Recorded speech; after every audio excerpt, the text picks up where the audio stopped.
Pada 17 November 2024, di lapangan terbang antarabangsa Vancouver, Kanada, seramai 23 orang pelajar sekolah menengah telah menaiki pesawat menuju ke Malaysia.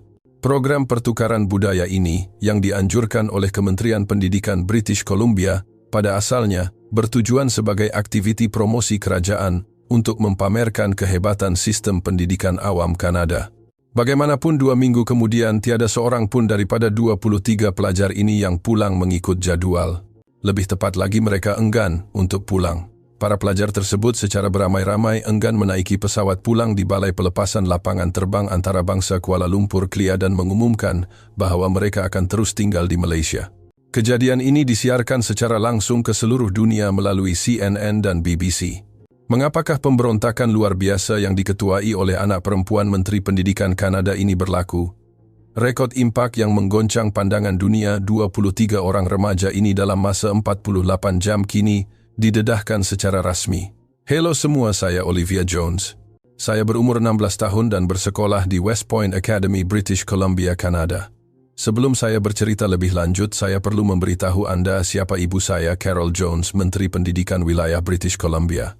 Pada awal November 2024, sekolah kami menerima dokumen rasmi mengenai projek pertukaran budaya ke Malaysia. Kandungannya adalah untuk melawat Kuala Lumpur selama 2 minggu berinteraksi dengan pelajar Malaysia dan membandingkan sistem pendidikan kedua-dua negara.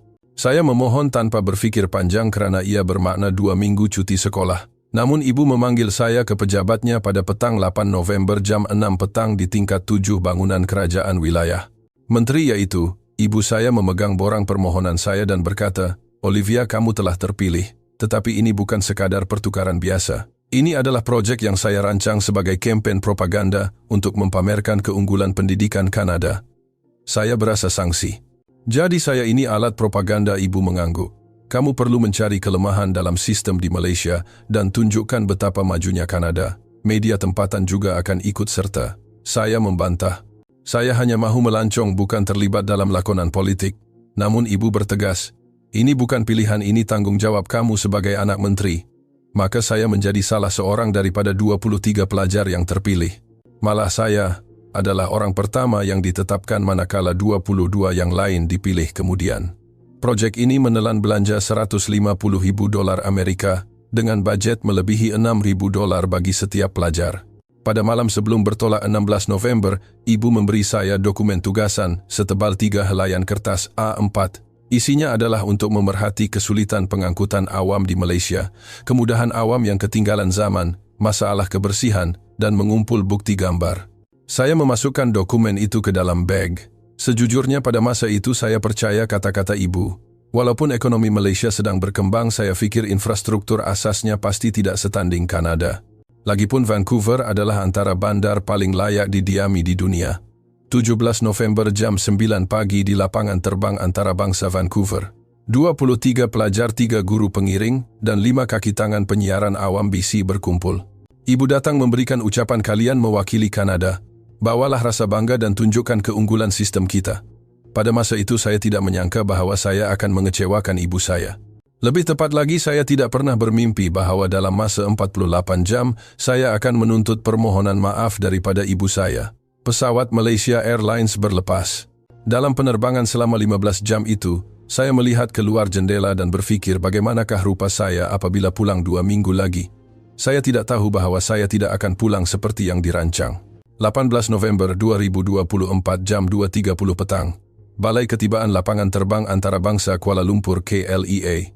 Kami selesai urusan imigresen dan menaiki bas khas. Perjalanan ke pusat bandar Kuala Lumpur mengambil masa kira-kira sejam. Pemandu bas berkata, "Para pelajar kita akan berehat selama 10 minit di kawasan rehat dan rawat RR di Lebuh Raya."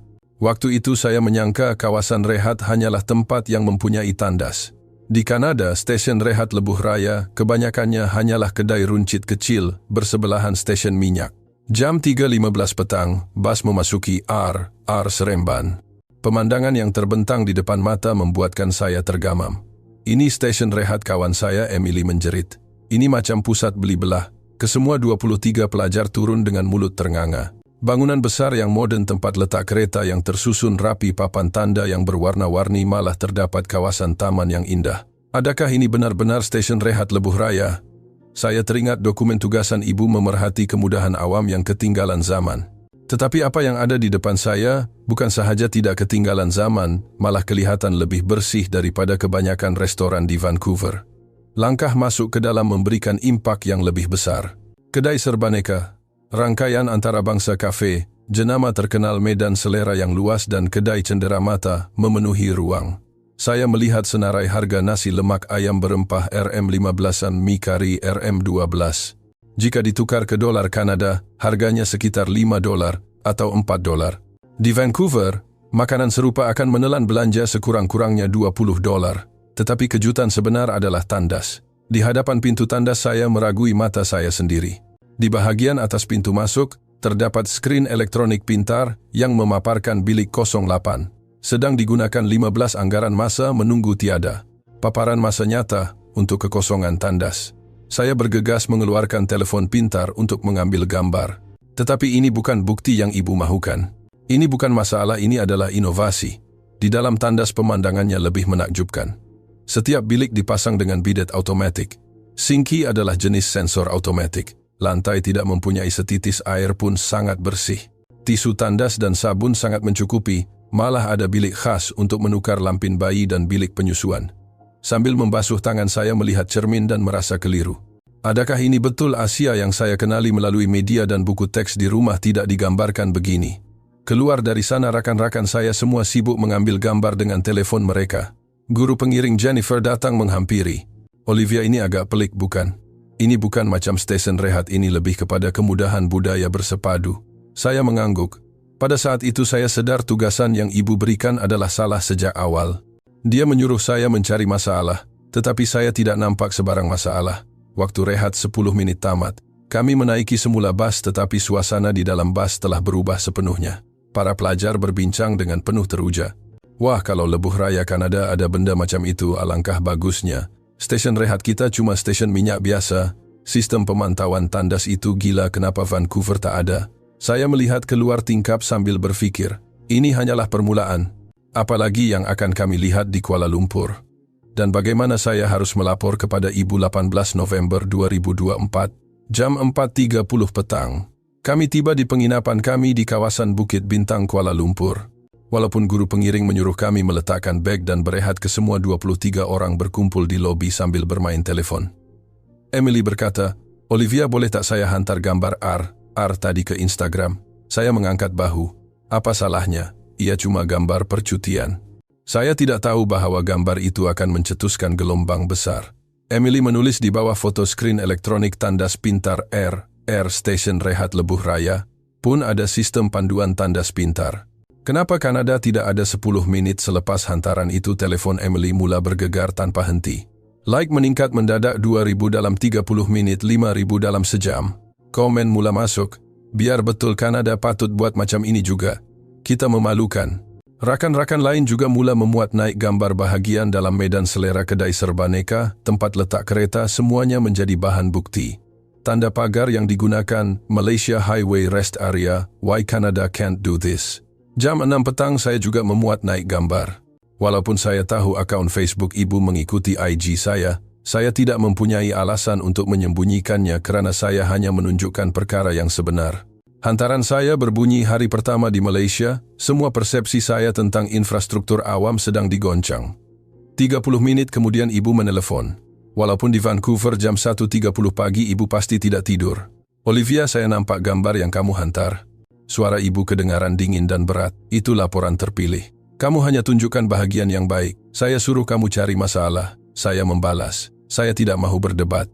Apa yang saya lihat benar-benar stesen rehat yang bersih dan diurus dengan baik. Saya tidak nampak masalah. Ibu mengeluh, Olivia, kamu masih kecil, kamu tidak faham politik. Ini bukan sekadar perjalanan biasa, ini melibatkan reputasi kerajaan kita. Selepas memutuskan talian, saya berasa bingung. Mengapa reputasi kerajaan lebih penting daripada kejujuran saya? Tidakkah saya boleh memberitahu apa yang saya lihat dengan jujur? Jam 8 malam, kru penyiaran awam, BC, meminta sesi temu bual. 5 pelajar dipilih, termasuk saya, memandangkan saya anak menteri. Wartawan bertanya, Olivia, apakah kesan pertama Anda setibanya di Malaysia? Saya menjawab jujur. Ia berbeza daripada jangkaan. Saya sangat terkejut terutamanya tahap stesen rehat Lebuh Raya yang kelihatan jauh lebih tinggi daripada di Kanada. Wajah wartawan itu menjadi kaku. Kenyataan ini sukar untuk disiarkan. Olivia, bolehkah Anda bercakap dengan lebih neutral? Contohnya, katakan kedua-dua negara mempunyai kelebihan dan kekurangan masing-masing. Saya menggelengkan kepala. Saya bercakap berdasarkan apa yang saya lihat. Bukankah itu neutral? Temu bual itu berakhir dengan kekok. Malam itu saya berbaring di katil. Rancangan esok adalah menaiki MRT Kuala Lumpur. Bagaimanakah ia jika dibandingkan dengan SkyTrain Vancouver? Notifikasi telepon saya tidak berhenti berbunyi. Komen pada hantaran IG saya, melebihi 100 kebanyakannya daripada orang Kanada. Anak menteri bercakap benar, akhirnya ada orang yang jujur. Olivia teruskan hantar lagi. Pada masa itu saya menyadari hantaran saya bukan lagi sekadar gambar percutian, ia telah menjadi kenyataan politik, dan saya telah menempuh jalan yang ibu tidak mahu saya lalui. 19 November 2024 jam 10 pagi kami berdiri di pintu masuk stesen MRT Bukit Bintang. Guru pengiring berkata, hari ini kita akan menaiki MRT laluan Kajang ke Pasar Seni. Ini adalah pengalaman pengangkutan awam. Sejujurnya saya tidak mempunyai banyak harapan. Apa bezanya MRT dengan SkyTrain Vancouver? Bukankah kedua-duanya cuma kereta api elektrik? Namun sebaik sahaja turun ke bawah tanah suasana terasa berbeza. Pertama, stasiunnya sangat luas dan terang. Stasiun SkyTrain Vancouver kebanyakannya sempit dan ringkas. Tetapi stasiun ini seperti pusat beli belah bawah tanah yang besar. Semasa melalui pagar tiket rakan kami, Mark menjerit, "Hei, di sini pun ada lift dan eskalator di setiap sudut." Guru pengiring menjelaskan bahwa hampir semua stesen MRT di Malaysia dilengkapi kemudahan mesra OKU lift dan eskalator, manakala di sesetengah bandar besar Kanada, peratusannya jauh lebih rendah. Apabila tiba di platform, saya meragui mata saya lagi. Terdapat dinding kaca telus di antara platform dan landasan pintu skrin platform PSD. Saya hanya pernah melihat ini dalam buku. Ini adalah sistem yang tidak wujud di Vancouver. Pintu ini untuk keselamatan penumpang, menghalang orang daripada terjatuh ke landasan, jelas guru kami. Apa yang paling mengejutkan ialah papan paparan elektronik. Kereta api seterusnya 2 menit. Ia memaparkan masa dengan tepat sehingga ke saat. Di Vancouver, paparan cuma menunjukkan menit secara kasar. Kereta api pun tiba. Saya diberitahu kekerapannya adalah setiap 3 menit. SkyTrain Vancouver, walaupun pada waktu puncak kadangkala mengambil masa 6 hingga 7 menit. Saya masuk ke dalam gerabak dan melihat sekeliling. Di dalamnya sangat bersih sehingga lantainya berkilat. Walaupun di luar panas terik, penghawa dingin di dalam sangat selesa. Udaranya segar. Kerusi plastik yang bersih dan kawasan untuk warga emas atau ibu mengandung ditanda dengan jelas. Emily menjerit, "Hei, ada wifi percuma." Saya mengesahkannya, kelajuannya sangat pantas. Sepanjang 15 menit ke stesen seterusnya, saya memerhati sekeliling.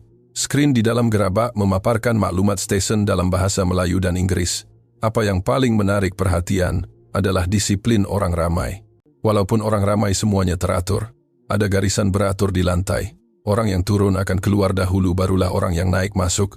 Paling mengejutkan, tiada sesiapa pun makan atau minum di dalam gerabak. Guru berkata denda berat dikenakan untuk makan dan minum dalam MRT, sebab itu kebersihannya tahap ekstrem. Sejujurnya, di Vancouver, keadaannya agak kucar-kacir dan kotor. Tiba di stesen, dinding stesen dihiasi dengan karya seni. Stesen MRT itu sendiri kelihatan seperti galeri. Keluar dari stesen, rakan-rakan berkumpul. Olivia, ini gila. Vancouver memang jauh ketinggalan. Saya mengeluarkan telepon dan memulakan siaran langsung TikTok. Penonton mencecah 3.000 orang dalam sekelip mata, kebanyakannya orang Kanada. Saya berkata ke arah kamera, "Semua saya baru sahaja menaiki MRT Kuala Lumpur. Sejujurnya SkyTrain Vancouver tidak boleh dibandingkan. Kekerapan 3 menit pintu, keselamatan landasan wifi, percuma larangan makan yang menjamin kebersihan tahap tinggi, semuanya adalah asas di sini." Ruang komen meledak. "Tak masuk akal, Vancouver kena kejar nih, memalukan." Kemudian satu komen muncul, "Ibu awak akan benci video ini." Betul, ibu pasti sedang melihat siaran ini kerana di Vancouver sekarang jam 7 malam dan dia pasti sangat marah. Tetapi saya tidak menutup siaran itu. Sebaliknya saya berkata, semua saya hanya menyatakan apa yang saya lihat. Ini adalah kebenaran, dan ini yang kita patut tahu. Penonton siaran langsung kini melebihi 5.000 orang. Pada saat itu saya sedar tiada jalan pulang lagi. Saya telah mula mendedahkan kebenaran yang ibu tidak mahu dunia lihat. 19 November 2024 jam 9 malam kami tiba di sebuah pusat kesejahteraan 24 jam yang mewah di pusat bandar Kuala Lumpur. Guru pengiring berkata, hari ini kita akan merasai pengalaman budaya spa dan kesihatan di Malaysia. Ini adalah ruang yang sangat unik. Sejujurnya, saya tidak berharap banyak. Bukankah ia cuma tempat mandi? Apa bezanya dengan bilik mandi di kolam renang awam Vancouver? Di pintu masuk bayarannya adalah RM100 ringgit seorang kira-kira $30 Kanada. Mengambil kira masuk ke kolam awam di Vancouver adalah $7 ini terasa agak mahal. Namun kaki tangan berkata, bayaran itu termasuk penggunaan 24 jam untuk sauna jacuzzi, bilik rehat restoran dan semua kemudahan. Tunggu sebentar 24 jam untuk $30 dan boleh bermalam. Saya mula mengira, di Vancouver asrama paling murah pun $50 semalam. Di sini dengan $30 Anda boleh bertahan 24 jam dengan kemudahan mewah. Kami masuk ke kawasan berasingan lelaki dan wanita. Masuk sahaja ke bilik persalinan mulut saya melongo. Ia seperti spa hotel bertaraf 5 bintang. Loker yang bersih, peralatan mandian percuma, pengering rambut, malah produk penjagaan kulit disediakan. Di dalam kawasan mandi terdapat pelbagai jenis kolam air panas, air sejuk, kolam terapi jet, lebih daripada 10 jenis. Selepas berendam sejam, kami menukar pakaian santai yang disediakan dan pergi ke kawasan makan awam. Di sana saya bertemu semula rakan-rakan. Semua kelihatan tenang. Jam 11 malam kami berkumpul di restoran dalam pusat tersebut. Saya melihat menu nasi lemak mi sup set aneka kuih muih. Harganya antara 15 hingga 31/3 daripada harga restoran di Vancouver. Saya memesan mi sup dan telur separuh masak. Sangat lazat. Melewati tengah malam, rakan-rakan mula ke kawasan rehat. Di sini bukan tidur di atas lantai, tetapi terdapat deretan kerusi malas elektronik yang sangat selesa. Malah setiap kerusi mempunyai televisyen pribadi dan disediakan selimut. Saya berbaring sambil melihat pemandangan malam melalui tingkap besar. $30 untuk semua ini. Di Vancouver menginap di hotel, sekurang-kurangnya $150 dan tidak termasuk sarapan atau spa. Jam 2 pagi saya tidak dapat tidur dan pergi ke ruang santai. Di sana saya bertemu beberapa rakan. Mark berkata, dengan teruja, Olivia ini gila. Golongan berpendapatan rendah hanya perlu bayar $30 untuk guna ini. Di Vancouver, gelandangan tiada tempat pergi ketika musim sejuk, tapi di sini dengan $30 mereka boleh duduk dalam keadaan hangat selama 24 jam dengan air panas. Emily menambah, inilah kebajikan. Sebenar bukan. Bukan hotel mahal, tapi ruang yang boleh dicapai oleh sesiapa sahaja. Di Vancouver semuanya mahal, orang miskin tak mampu guna. Saya mengeluarkan telepon dan menghantar IG story gambar kawasan rehat tersebut dengan caption $30 untuk 24 jam, sauna, makan, kerusi malas mewah, semuanya termasuk.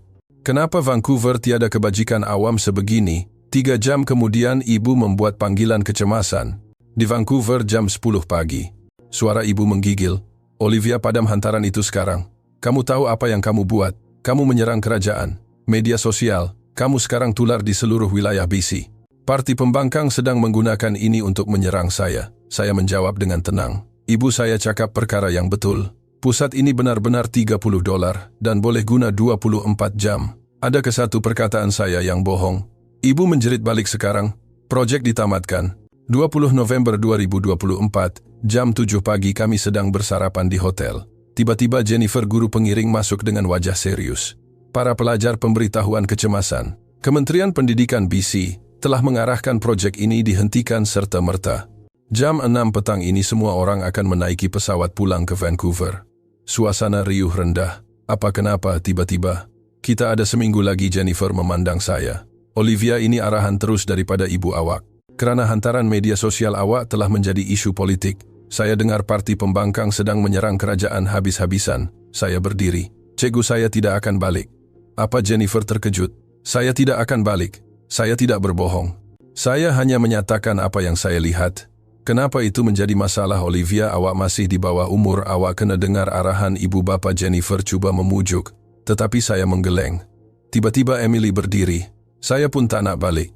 Apa yang Olivia cakap betul. Kita nampak kebenaran. Kenapa nak sorok? Mark juga berdiri. Saya pun sama. Ini projek pendidikan, kita sedang belajar. Kenapa nak tamatkan seorang demi seorang berdiri? Akhirnya, kesemua 23 orang berdiri. Kami enggan pulang.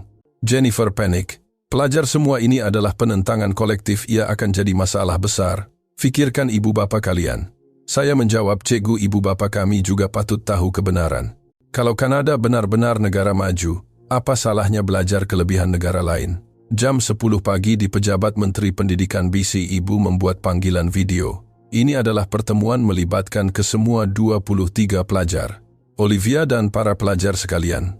Wajah ibu kelihatan sangat penat. Hantaran media sosial kalian mencetuskan gelombang besar. Pembangkang menyerang kerajaan kerana menipu rakyat. Media sedang melaporkan ketinggalan zaman infrastruktur Kanada. Saya bertanya, ibu, adakah itu salah kami? Adakah kami berbohong? Ibu diam sebentar, kemudian berbisik, tidak, bukan bohong. Tapi ia menjadi isu politik sensitif. Hakikat kamu anak menteri adalah masalahnya. Jadi ibu mahu saya berbohong. Katakan perkara baik sebagai buruk, bersih sebagai kotor, maju sebagai ketinggalan. Ibu memejamkan mata. Selepas sekian lama dia berkata, Olivia, tolonglah balik. Ini bukan masalah yang saya mampu tanggung. Saya menggeleng. Ibu, saya takkan balik. Semua 23 orang di sini mempunyai pikiran yang sama. Kami mahu tinggal seminggu lagi untuk belajar. Panggilan terputus. 30 menit kemudian berita mengejutkan meletup. CNN, berita terkini. Kerana keunggulan infrastruktur Malaysia, 23 pelajar Kanada enggan pulang. BBC juga melaporkan pelajar menentang arahan Menteri Krisis Politik di British Columbia. Saya melihat telefon dengan tangan yang menggigil. Siaran langsung TikTok saya mencecah 20,000 penonton. Saya berkata, semua kami 23 orang memutuskan untuk tidak pulang ke Kanada lagi. Kami mahu belajar lebih banyak di sini. Kami mahu tahu kebenaran. Dan kami percaya rakyat Kanada juga berhak tahu kebenaran ini. Ruang komen meledak. Sangat berani. Berjuang demi kebenaran. Ibu, awak akan bangga dengan awak. Tetapi komen terakhir itu salah.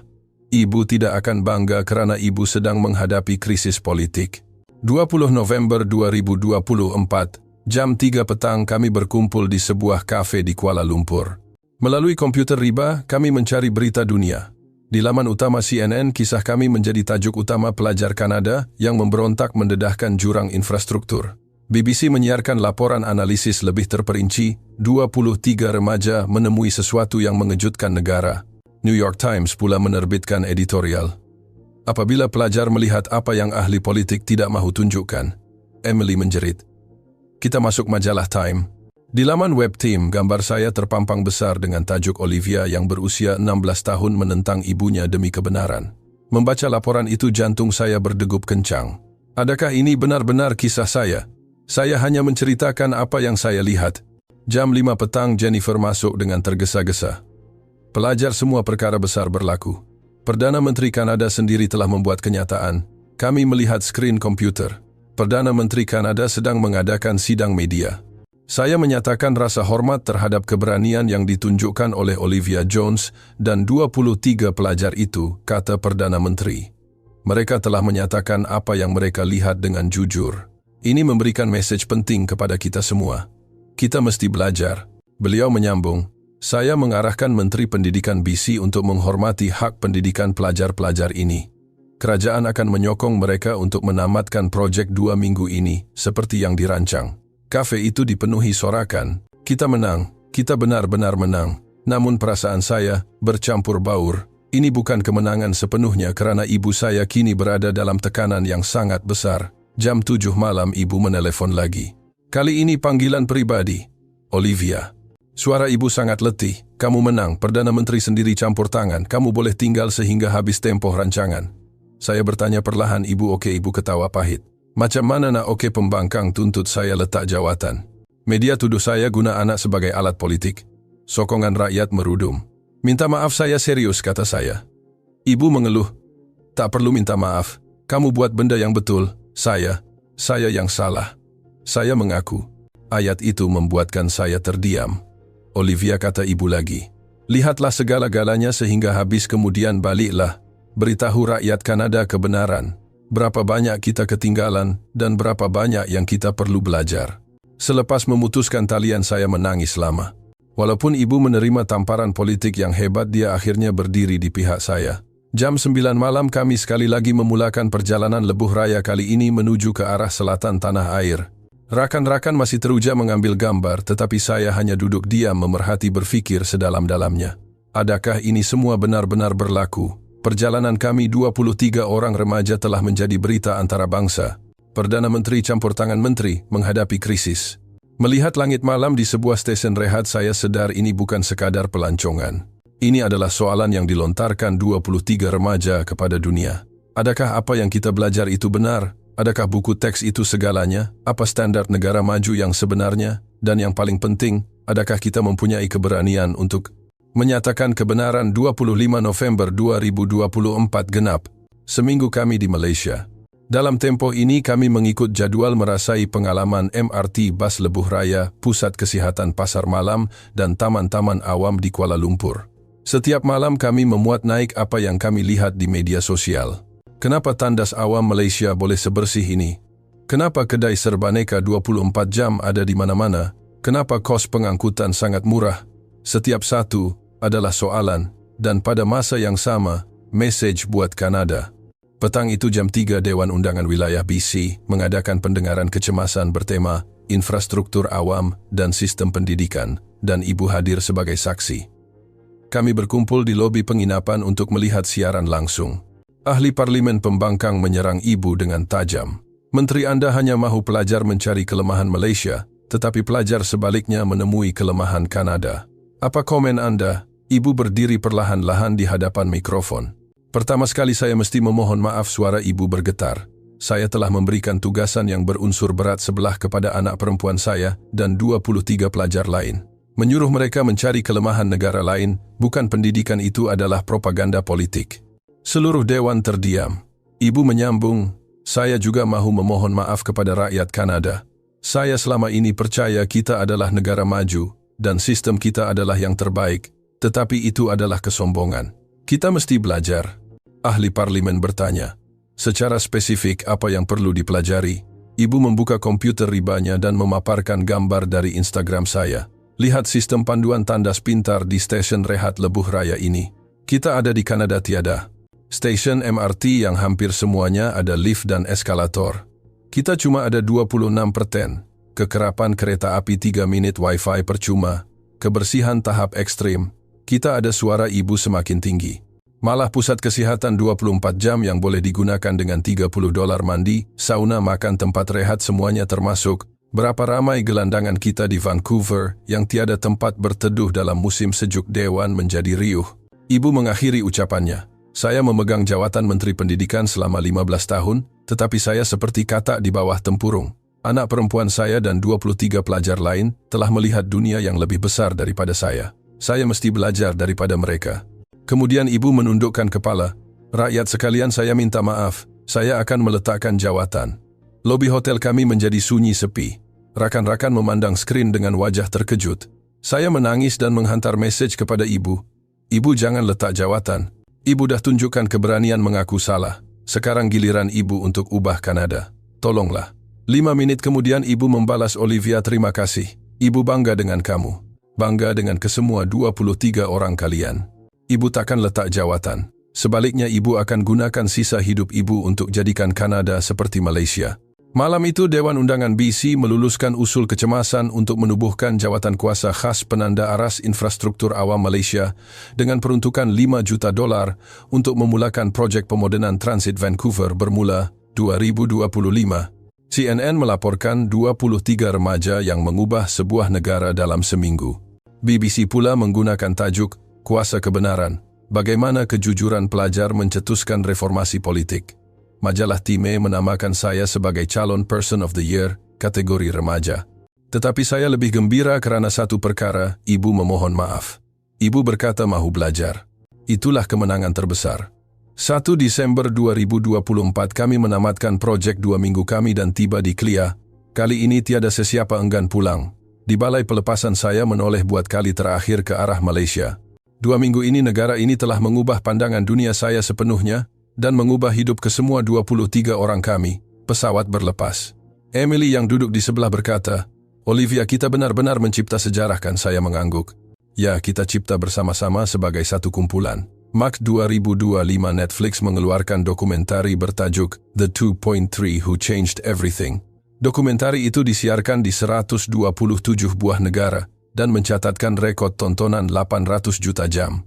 Olivia Jones dan 22 rakannya menjadi tokoh dunia dalam sekelip mata. Bandar Vancouver, Kanada, mulai 2025 memulakan proyek pemodernan kereta api. Bawah tanah pemasangan pintu keselamatan landasan memendekkan kekerapan kereta api menyediakan Wi-Fi. Percuma semuanya berdasarkan sistem yang dilihat di Malaysia.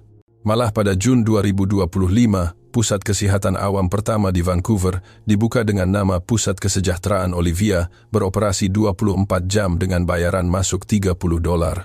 Respon rakyat sangat luar biasa. Menteri Pendidikan BC Carol Jones tidak meletak jawatan. Sebaliknya beliau mengetuai proyek inovasi infrastruktur awam dan memimpin perubahan di Kanada.